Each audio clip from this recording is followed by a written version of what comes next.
He can afford to eat on Beale Street. He doesn't have to get a lot of ramen. He's doing quite well for himself. The NBA regular season is slated to return in less than 3 weeks, but according to one league legend, the NBA bubble might burst, Kev, before we tip off even one game. Yeah, you know, there is so much riding, Zubin, on this for not only the NBA and its players and us fans, but let's be honest, the league's broadcast partners like us and our friends at Turner. And the biggest voice at Turner, Charles Barkley, never one to shy away from a hot take, gave one earlier tonight on SportsCenter when asked about the likelihood of a season. I love Adam Silver. I love the NBA. I don't see how this thing is going to work, to be honest with you. I don't see how we can go 3 months and do not have an outbreak in Florida, which is the #1 hot spot. Now you got all these NBA teams. You got the WNBA. You got Major League Soccer. I just don't see how it's going to work for 3 months, and I'm really scared for the NBA. So a great deal of pessimism from the most captivating voice in the game, even as all this played out. 14 teams practiced inside the bubble today in Orlando. 8 more waiting to finish their quarantines before getting back after it. The familiar din of bouncing balls and wet jump shots, a majestic sight for sore eyes. What's it like? Who brought snack packs? And for Pete's sake, who's playing Madden? The important questions were answered. Last few days, just pretty much sitting in a room. My room don't have a window, so that was a little struggling for me. I like to get fresh air, so it was a little tough. Oh, man. I mean, everybody's been bringing their game systems. Everybody's been bringing snacks and trying to figure things out. But I think Trez was one of the biggest forward thinkers. He brought a portable sauna, which is the coolest thing. So got to see that. And then not gonna lie, Lou brought his studio. So hopefully after this championship run, he'll drop an EP talking about this whole experience here at Disney.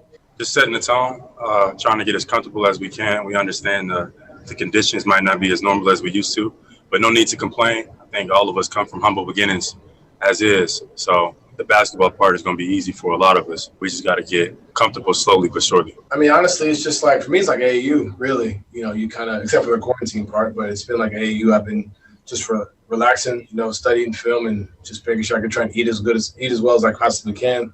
As far as, you know, nutrition, because, you know, there's temptation to have snacks for sure. I'm doing fine. My room is fine. Food is fine. I'm not a silver spoon guy, so I know how to, you know, I guess live in the conditions. I brought my own food and stuff down here, so I'm good. I'm a ramen noodle guy. I'm used to all this. We go inside the NBA bubble in Orlando with our pal Malika Andrews. Malika, you had the best seat in sports today. You got to see Zion and the Pelicans practice. What were your big takeaways?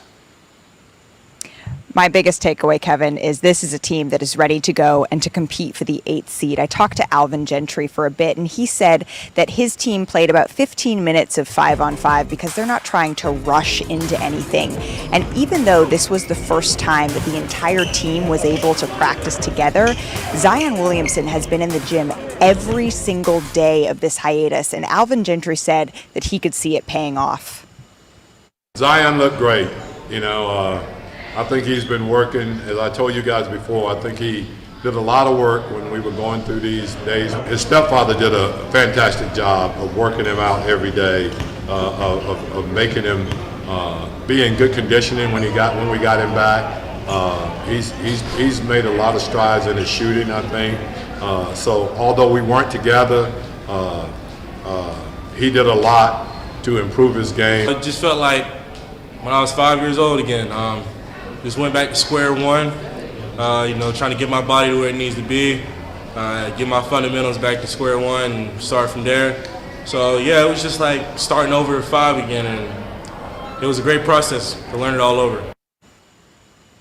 Not every member of the Pelicans participated in practice today. Jahlil Okafor was not actually there on the court, but Alvin Gentry told me that he feels they have plenty of time to prepare over the next 20 days for the games that are to come. They will be a fascinating team to watch, and I love Zion saying he needed to get his body in shape. He looks like he's ready for the NFL restart and the NBA restart as well. Malika, all 22 teams will practice tomorrow. First time that's happened since the restart began. What's that going to look like? Well, it's going to be a little bit of a learning curve based on what I saw today going to a couple of practices. I saw guys who wanted to, remember, when they're on the court, they don't actually have to wear masks, but the bathrooms are across from the courts. They're across the hall. So players were checking in with coaches. Hey, do I need to put my mask back on when I run out to go to the restroom? There were assistant coaches asking, do I need to be wearing gloves every single time I'm touching the ball, only when I'm rebounding? What are going to be the rules and regulations there?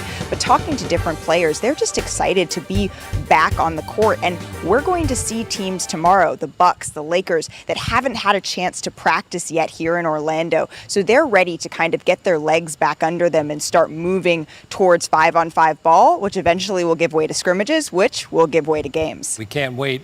It's been reported NBA players will have limited access to some rides there at Disney, so we're going to let Malika get in line at Space Mountain. Malika Andrews, many thanks. Sports Center on the Road is presented by Rocket Mortgage. You know, the Big Ten and Pac-12 normally just get together every January for the Rose Bowl. Now they have more common ground. A day after the Big Ten sent only conference games in the fall in all sports, Pac-12 doing the same thing, but with an important wrinkle. They'll delay the start of all scheduled games. This affects football, men's and women's volleyball, as well as men's and women's soccer. If the Ivy League was first, and the Big Ten, then the Pac-12. Now, we should mention half of the schools in the entire conference are in the hard-hit states of Arizona and California. Our college football reporter, Heather Dinich, is here. Can you tell us just how the Pac-12 came to this decision? Well, Zubin, you just nailed it. The coronavirus was the deciding factor in this decision. There was unanimous agreement from everyone involved in the process, from university presidents down to the coaches and athletic directors, that it's simply unrealistic to have an on-time start to the season when you're seeing these spikes in Arizona, particularly Southern California, where USC and UCLA are located.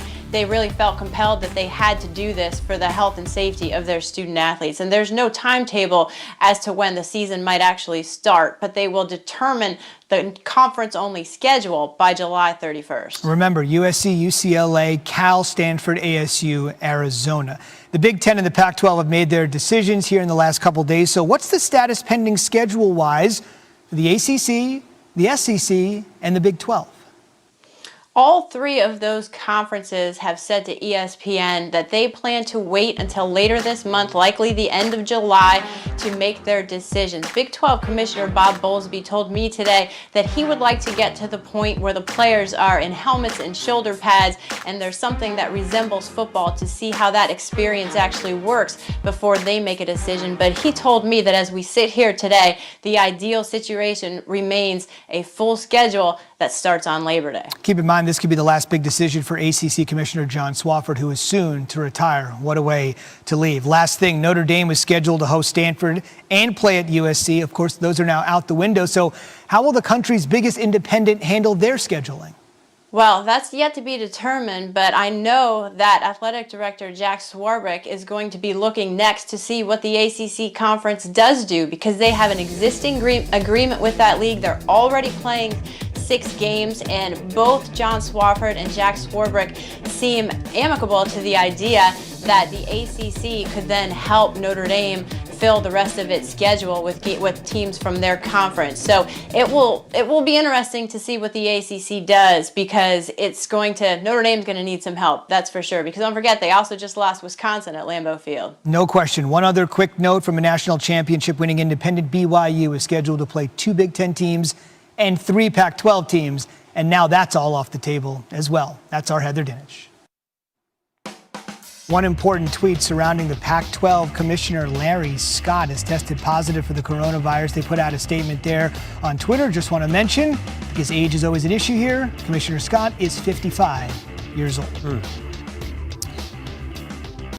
On a different note, day 3 of the MLS restart in Orlando. The defending league champs, the Seattle Sounders, taking on the San Jose Earthquakes. Both teams taking a knee during a moment of silence and solidarity with Black Lives Matter. U.S. men's national team head coach Greg Berhalter in attendance as well. 24th minute, Christian Espinoza. And the Quakes, the more aggressive team early on. He casts a line there. Stephen Fry makes a diving save.